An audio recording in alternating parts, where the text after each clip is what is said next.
Hey guys, how are you all? In this video, I'm going to show you that how can you make your followers or following list private or unseen on your Instagram. How can you do that setting if anyone cannot see your follower or following on Insta?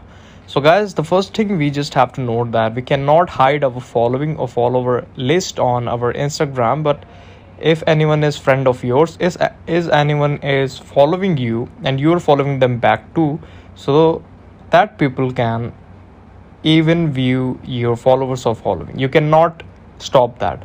What can I do? I just have to make my account private so that the followers outside my account that cannot view my followers and following list. So just go on our Instagram like this, and for this we just have to switch our Instagram account to the private.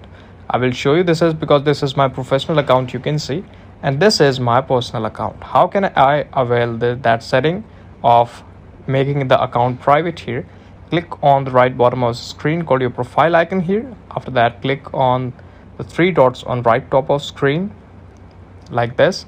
After that, click on the setting and privacy option of the first. When you will click it, you just have to scroll to the down and you can see there is a setting called account privacy. Click on the account privacy. You can see my account is already private. You can also avail this setting like this, and the account is private and no one can see outside your friends that who is your following or followers. This is the video. Thank you so much for watching it.